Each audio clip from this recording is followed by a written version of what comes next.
I buried my first wife on a Tuesday. 2 years later on a Sunday, I buried my pride.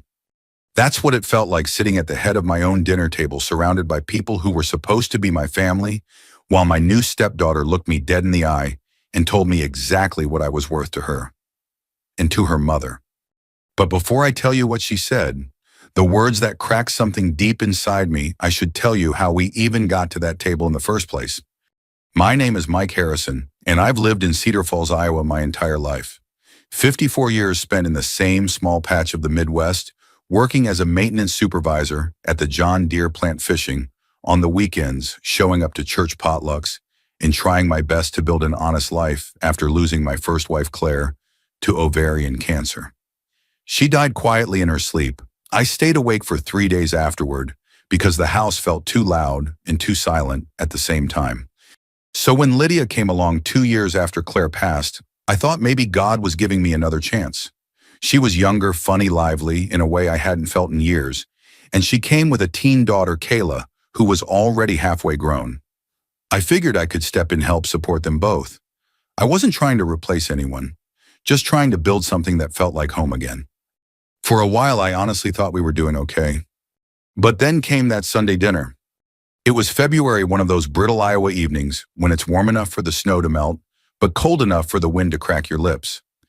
I'd spent half the day cooking a roast the way my mother used to slow with rosemary and onions until the whole house smelled like warmth. My brothers came by, a couple friends from First Lutheran, and Lydia's sister drove in from Waterloo. I even set the table with the ceramic dishes Claire had once loved. I told myself it wasn't strange. I told myself families blend eventually. Kayla showed up 40 minutes late. She didn't apologize. She didn't even take off her earbuds. She just breezed in wearing a crop top and boots that looked too thin for the cold. Lydia smiled at her like she was a celebrity walking into a talk show. And I tried to stay patient. We sat down, held hands for prayer, and I bowed my head. I heard Kayla exhale heavily through her nose, the kind of huff teenagers do when being respectful is apparently a full-time job. When I said amen, she didn't echo it. She didn't look up. She just smirked at her phone. I should have let it go. But people like me, old Midwest boys, we're built on manners. Respect isn't optional where we come from. So I said gently, "Kayla, honey, could you put the phone down during dinner?" She didn't even blink. Instead, she leaned back in her chair, crossed her arms, and spoke loudly enough for everyone to hear. "You're not my dad," she said. "You're just some old guy who fixes tractors and thinks a co-signed loan makes him family." The room went silent. My brother stopped breathing. My church friends looked down into their plates. Lydia's sister pressed her lips together like she wanted to disappear. I felt my ears get hot, then cold, then hot again. That sentence hit me harder than any bar fight I'd ever been in, harder than anything anyone had ever thrown at me. I opened my mouth to respond, to say something, anything that might salvage a shred of dignity, but Lydia was faster. She reached across the table, put a hand on her daughter's arm, and told her loud enough for the entire room to hear. "I told you from the start she already has a father. You're just the checking account with a pulse." My breath caught. It took me a second to understand the sentence fully, another second to realize she meant it, a third to swallow the kind of humiliation a man doesn't forget, not even at 70, not even on his deathbed. Slowly, I pushed my chair back. The legs scraped across the hardwood, the sound sharp and ugly. I stood up. I didn't shout, didn't grab my coat, didn't storm out. Midwest men don't do that. We hold our storms inside until they turn into something cold and quiet. "I'm going to get more iced tea," I heard myself say. But in truth, I just needed to breathe. I walked into the kitchen, leaned on the counter, and stared at the wood grain until it stopped blurring. A moment later, my older brother Rick stepped in behind me. He put a hand on my shoulder.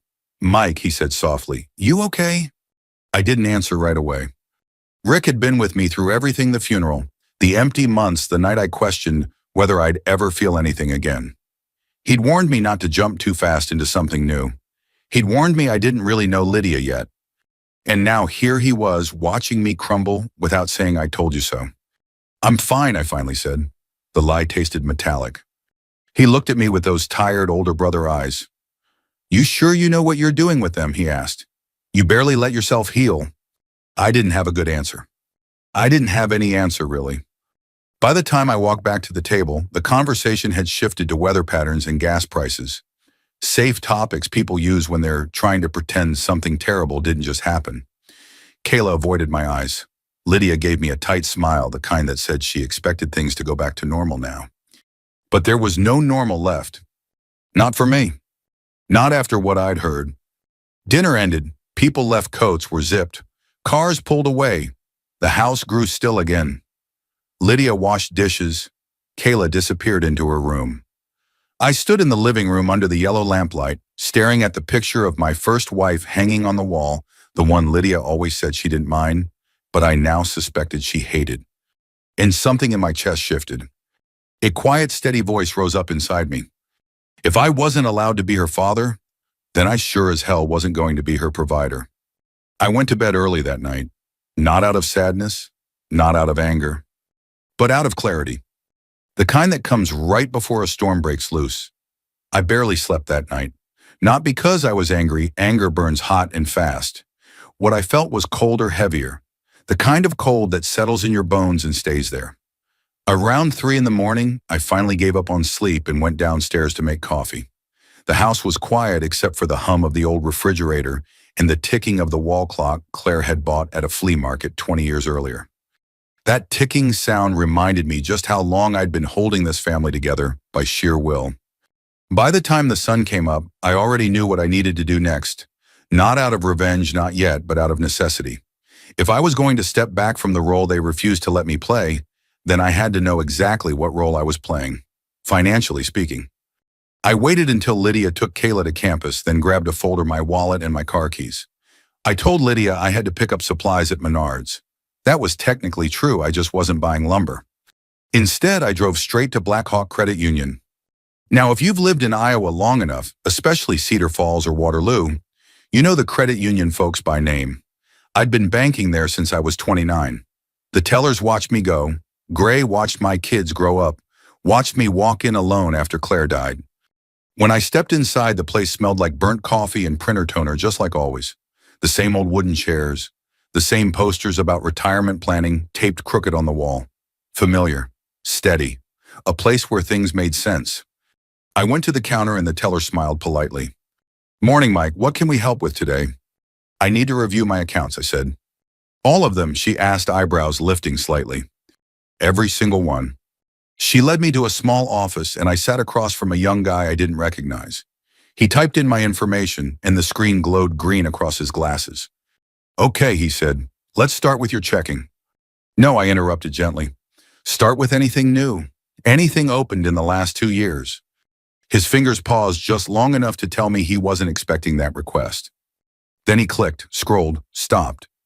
"Huh," he murmured, "that's odd." My stomach tightened. "What's odd?" "Well, there are several credit accounts here I'm not seeing history for. 2 Capital One cards," and he squinted. "Scrolling, actually 3. All opened online." I stared at him, opened under my name. "Yes, sir, using your social security number." I felt something deep inside my chest go very, very still. He kept scrolling. Limit total around $28,000. And he turned the screen slightly. "It looks like they've all been used heavily." I leaned forward. "What were the charges?" He printed a sheet, a long one. When he handed it to me, I felt nauseous before I even read it. Louis Vuitton 2,480, Ticketmaster Coachella 1,119, Hyatt Regency Des Moines 687, Sephora 320.18, Airbnb Chicago $400, and on and on and on. Then the kicker. Nemre de Tourney. Kayla Thompson Venmo transfers $200. I closed my eyes. It all made sense now.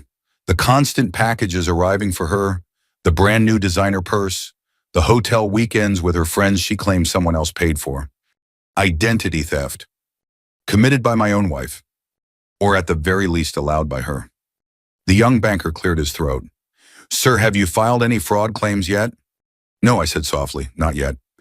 "Would you like to start I want to print every document linked to those accounts, and I want a full transaction history for all of them."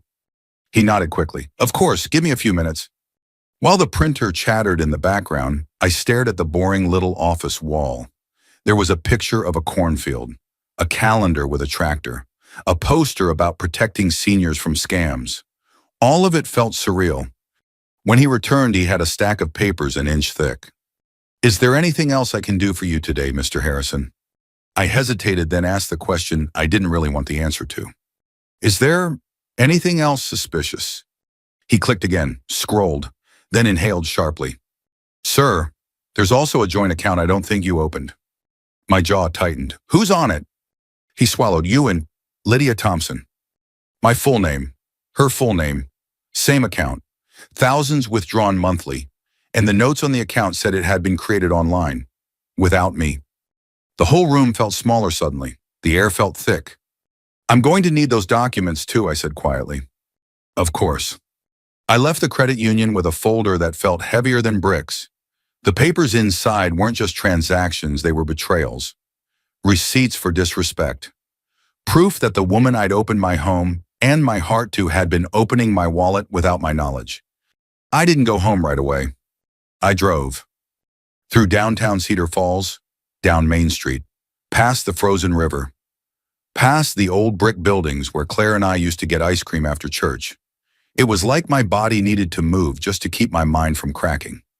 Eventually, I parked near campus at uni, where Kayla kept her car, my car, in a student lot. The frost on the windshield glimmered under the afternoon sun, and for reasons I still can't explain, I opened the passenger door and checked the glove box. I don't know what I expected. Maybe registration forms, maybe old receipts. What I found instead made my hands shake. A small velvet ring box, old, worn navy blue. It took me half a heartbeat to recognize it. It was the engagement ring box I had bought for Claire 25 years ago, right before she died. The ring had been removed long ago, but the box was personal, sacred almost. I kept it in a drawer at home, what I thought was a safe place. Kayla had taken it, used it, and inside the lid I found a folded Polaroid picture, Kayla holding the empty box up to her face, flashing a peace sign caption written in pen. "Fake proposal pics for Insta LOL." And that was the moment something hard and cold locked into place inside me. Because the credit cards were one thing, the disrespect at the dinner table was another. But this was erasing the memory of the woman I once loved. This was turning something precious into a prop. I closed the glove box gently, as if the box might break. Then I whispered into the empty car, "Okay, that's enough." I didn't yell, I didn't cry. Midwestern men don't do that. We make plans. And at that moment, mine started forming with perfect clarity. I woke up the next morning before my alarm. Not that I had slept much, maybe an hour, maybe less, but I woke up with a kind of focus I hadn't felt since the day I lost Claire. That same sharp, steady clarity a man gets when he knows there's no going back, only forward. It was 5 a.m. The house was dark, quiet. Lydia and Kayla were still asleep upstairs. I moved through the kitchen without turning on a light, poured myself black coffee, and stood by the window. Outside, Iowa winter wrapped everything in silence. Frost coated the lawn, the driveway, the mailbox. The air looked brittle, like the whole world might crack if you breathed on it too hard. Perfect. At 5:30, I grabbed my coat, the heavy canvas one I'd had since my early 30s, and drove out to the uni dorm parking lot.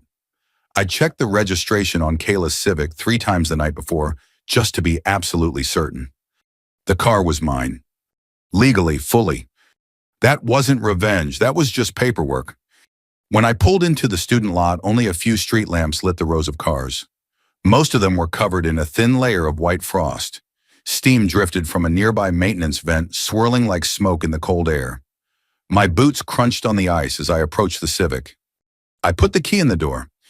The lock clicked loud in the stillness. When the engine turned over, the headlights washed across the snow, bright and clean. Frost curled away from the windshield in delicate patterns. The heater hummed quietly, blowing that first faint breath of warm air. I sat inside, hands on the wheel, and let the silence fill me. A real father would have been thinking about how this might hurt her, but she had made herself very clear. I wasn't her father.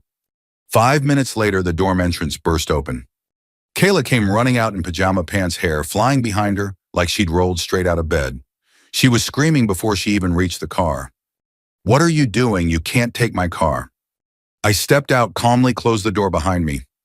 She skidded to a stop on the ice. "That's my car," she shouted, voice cracking. "No," I said, keeping my tone even. "It's mine. Registered in my name. Paid for with my money. Driven with my insurance." She shook her head wildly. "You can't just take it. My real dad's in prison. You're all I have." And that was the first honest thing she'd said to me in years. But honesty doesn't erase cruelty. I met her eyes. "Your real dad's in prison," I said quietly, "and your fake dad just got paroled." That broke her. Her mouth trembled. Her face twisted into something between rage and desperation. She stomped her foot, slipped on the ice, caught herself, and screamed again. "You're ruining my life." "No," I said. "I'm stepping out of it." A car door slammed somewhere behind us. Lydia's voice cut through the cold air like a siren. "Mike, what the hell are you doing?" She came jogging across the lot wearing my flannel jacket over her pajamas. Her cheeks were red from the cold, her expression twisted with disbelief and fury. "You can't take her car," she shouted. "She needs it for school." "It's not her car," I said, "and I'm done paying for things I'm not allowed to have a say in." "What does that mean?" she demanded. I looked her dead in the eye. "It means her tuition auto pay turned off, her phone on my plan removed, her car insurance canceled as of 15 minutes ago." Kayla gasped. Lydia looked like she'd been slapped. "You're punishing her," Lydia shrieked. "You're being petty." "No," I said. "I'm being exactly what you told me I am. A checking account with a pulse." "Well, the pulse is still here. The checking part isn't." Neither of them had an answer for that. Lydia dragged Kayla away, muttering angry threats under her breath. I drove home slowly, taking the back roads, letting the heater thaw the stiffness in my fingers. When I pulled into the driveway, I felt something I hadn't felt in months. Relief. Not victory, not revenge. Just relief. By the time I walked inside, Lydia had already returned. Suitcases were open in the hallway. Clothes spilled onto the floor. Kayla was packing while sobbing loudly enough for the neighbors to hear.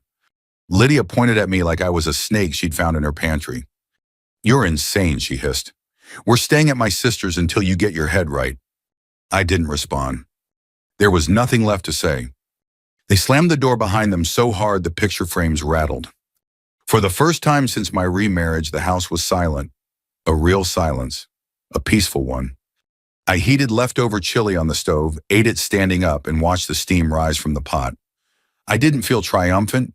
I didn't feel guilty. I just felt empty. But emptiness can be a good thing. It leaves room for truth. Around 8 p.m., my phone buzzed. Unknown number. I almost let it go to voicemail, but something nudged me to answer. "Mr. Harrison," an older male voice asked. "This is Bob Jensen from Black Hawk Credit Union." My grip tightened on the phone. "Evening, Bob. Everything okay?" There was a pause, a heavy one. "We've been reviewing the accounts you flagged earlier," he said. "And, well, some of what we found isn't just suspicious. It's potentially criminal." My breath caught. "What did you find?" "I'd rather go over it in person," he said gently. "But I need you to come in sometime this week. We've discovered multiple accounts linked to your social security number. Some opened under your name, some under Lydia's, and a few under someone else's." Someone else's. The words hit like a cold wind. Then he added quietly, "Mike, we think this might qualify as identity fraud, level that requires legal action." The room suddenly felt smaller, the air thicker. I swallowed. "All right, Bob, I'll come in tomorrow." "One more thing," he said. "Don't confront them yet. Let us handle this properly." I let out a slow, controlled breath. "Don't worry," I said. "I don't plan on confronting anyone." Because by then I wasn't angry. I wasn't hurt. I was focused. Crystal clear. And that's far more dangerous. When I hung up, I walked to the front window. Snow drifted softly under the streetlights. The Civic sat in my driveway, quiet and still. A part of me wanted to be done, to stop there, to let life take its course. But life had no intention of stopping. Not after everything I'd just learned. The truth was unfolding now, piece by piece, and there was nothing left to do but follow it all the way to the end. Bob Jensen called me first thing the next morning. I'd known Bob for 25 years, back when his beard was still red instead of gray, and he wore the same pair of suspenders every day of the week. He was the kind of Iowa man you trusted without thinking about it. The kind who'd help dig your truck out of a snowbank at 6 a.m. without expecting a thank you. So when he said, "Come in as soon as you can, Mike," I didn't waste time. The drive to Blackhawk Credit Union was quiet. Frost clung to the grass, and the sky had that pale gray look Iowa gets before the weather turns. When I stepped inside, the warm air smelled like burnt coffee and copier ink. Bob was waiting for me near his office. He didn't smile. "Morning," he said, voice low. "Let's talk in the back." I followed him into a small conference room.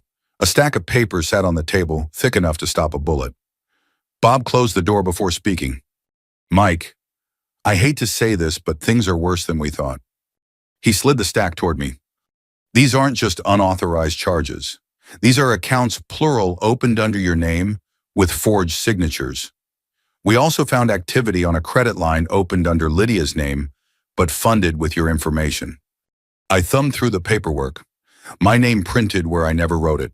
Transactions I never approved. Digital signatures I'd never made. "How long has this been going on?" I asked quietly. "Looks like at least 16 months. Maybe longer." He exhaled.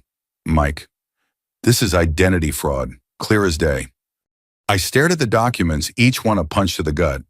And the worst part, the part that hollowed out my chest, was that it wasn't just Lydia. Some of the accounts listed a secondary user. Kayla Thompson. Bob cleared his throat gently. "We'll need to open a formal case. It'll go before a judge. But I want you to know something." He leaned back in his chair, eyes softening. "I've known you since you were 29. I've watched you sign every mortgage, every truck loan, every savings certificate. You've never been late on a payment, never acted dishonest. You're one of the most decent men in Blackhawk County, and you don't deserve this." His voice cracked just a little on the last word. I nodded. My throat was too tight to speak. When I finally did, the words came out low, steady, controlled. "What do you need me to do?" He handed me a pen. "Sign these, then let the system work." 2 weeks later, Lydia served me with legal papers. She wanted a hearing, claimed I had financially abused her daughter by cutting off Kayla's car, college payments, and phone. Claims of emotional harm and domestic financial pressure. It would have been laughable if it wasn't so predictable. The hearing was scheduled for a Thursday morning at the Blackhawk County Courthouse, a tall beige building with pillars and cold marble floors that echoed with every step. I arrived early wearing my best jacket, the navy one Claire once picked out for me. When Lydia and Kayla walked in, they looked confident. Kayla held her phone like she was live streaming the whole thing. Lydia wore a red dress that might have looked better if it weren't for the smug smile plastered across her face. Her lawyer, a younger guy with gelled hair and a briefcase that looked too expensive, immediately strutted over. "Mr. Harrison," he said, offering a handshake I didn't take. "We're confident the court will see how harmful your actions were to this young woman." I looked past him at Kayla. She rolled her eyes, same as always. When the courtroom doors opened, we filed in. Lydia sat on one side with her lawyer. I sat alone on the other. But not for long. Because when the judge called the session to order, another figure walked through the side door and took a seat beside me. Bob, in his best church suit, holding another thick folder of documents. Lydia's smile evaporated. Her lawyer blinked. Who is that?" Bob answered before I could. "I'm here as a witness, Your Honor." The judge nodded. "Please proceed, Mr. Jensen." Bob stood, cleared his throat, and addressed the entire courtroom. "I've known Mike Harrison for 25 years. I've personally overseen every loan and account he's ever opened with us. This is a man who has never missed a payment, never lied, and never taken advantage of anyone." He paused, letting the words settle. But he was taken advantage of. Repeatedly. Lydia's face drained of color. Her lawyer shifted uncomfortably. "Objection." "Overruled," the judge said sharply. "Continue, Mr. Jensen." Bob opened the folder and lifted a stack of papers. These accounts were opened using Mr. Harrison's social security number. These signatures are forged. These credit lines were taken out in his name and used for purchases including hotels, luxury goods, travel expenses, and direct transfers to Ms. Kayla Thompson. A murmur rippled through the courtroom. Bob wasn't done. "I'd also like to present these screenshots." He held up photos taken from Ms. Thompson's public Instagram account. They show her posing with an engagement ring box Mr. Harrison bought for his late wife, a deeply personal item taken without permission. Kayla gasped. Lydia covered her mouth. The judge turned slowly toward them. Ms. Thompson, she said, voice icy, is this true? Kayla stammered. I didn't know it was his dead wife's. You stole from a grieving man, the judge snapped. Sit down. Lydia reached out to steady her daughter, her hands trembling. She started whispering frantically something about misunderstandings, exaggerations, mistakes, but the damage was already done. The judge turned her full attention to Lydia. Mrs. Thompson, you opened fraudulent credit lines under Mr. Harrison's name, used his financial identity illegally, and allowed your daughter to benefit from these crimes. You then attempted to portray him as abusive. Lydia shook her head desperately. Your Honor, I can't explain. But the judge was already reading the ruling. I find Mr. Harrison free of all liability. All debts incurred under these fraudulent accounts are the responsibility of Mrs. Thompson. Furthermore, I recommend this matter be forwarded for further review by law enforcement. Lydia's knees buckled. Literally. She collapsed into the chair behind her, gasping for breath. Her lawyer reached out to steady her, but she swatted him away. Kayla just stared at the floor, hands shaking. I watched it unfold without smiling, without flinching. I didn't need to. The truth was doing the work. Bob leaned toward me and whispered, You did good, Mike. Maybe, maybe not. But what I did feel was something I hadn't felt in a long, long time. Freedom. When the judge dismissed the hearing, Lydia tried to approach me. Mike, please wait. But I just shook my head and walked past her. She had taken enough from me. Now she was losing only what she had stolen. And that wasn't revenge. That was justice. When I walked out of the courthouse that morning, the air felt different. Lighter, cleaner. Like the cold Iowa wind had finally blown the weight off my shoulders, instead of right through me. I stood at the top of the courthouse steps for a moment, staring out at the quiet streets of downtown Waterloo, watching cars drift past the old brick buildings and the frozen river just beyond them. For the first time in a long time, I didn't feel like a man who was holding something together with both hands. I felt like a man who could finally let go. Bob clapped me gently on the back. You need anything, Mike, you call me. You hear? I hear, I said. He nodded once, gave me that small, reassuring smile older Midwestern men use instead of full-blown emotion, and walked off toward his truck. I stood there a little longer, letting the February air sting my cheeks. It felt good, honest, a reminder that I was still here, still standing. The house felt different after Lydia and Kayla were gone. Quieter, almost too quiet at first. No footsteps upstairs, no slamming doors, no perfume cloud in the hallway that made me sneeze. Just the sound of the furnace kicking on every so often and the soft hum of the refrigerator. For a few weeks, I kept thinking I'd hear Lydia's voice float downstairs or see Kayla's purse tossed on the counter like she owned the place. But the silence eventually softened, turned warm, familiar. I realized it was the same kind of silence I'd lived in with Claire, the kind that held space for peace instead of chaos. I started cooking again, real meals, not just microwave leftovers or sandwiches eaten standing over the sink. I fixed the loose drawer in the kitchen and rehung the picture frames that had rattled when Lydia slammed the door on her way out. I sharpened my tools, cleaned the garage, and took slow walks around the neighborhood in the evenings. One Saturday morning, I did something I hadn't done in years. I drove out to Hawkeye Downs Auto Auction in Cedar Rapids, not looking for anything specific, just browsing, I told myself. But I knew exactly what I was hoping to find. And I did. Tucked between a rusted Chevy and a too shiny Dodge was a 1998 Ford F-150 dark forest green regular cab. The same year, same model, same color my dad drove when I was a kid. The paint was faded. The windshield had a chip. The bed was scratched from years of hauling lumber or tools or maybe just time itself. But when I opened the driver's door and slid inside, the seat let out that familiar sigh, the same one my father's truck used to make when he'd settle in after a long day at the shop. The vinyl smelled like sun-warmed plastic and old gasoline. It felt like sitting in a memory, one I didn't realize I needed back. The auctioneer raised an eyebrow when I started bidding. You sure you want that old thing, Mike? Yeah, I said softly. I'm sure. I won the truck for a lot less than I expected. Drove it home with the window cracked and the radio playing some old country song I hadn't heard since Claire was alive.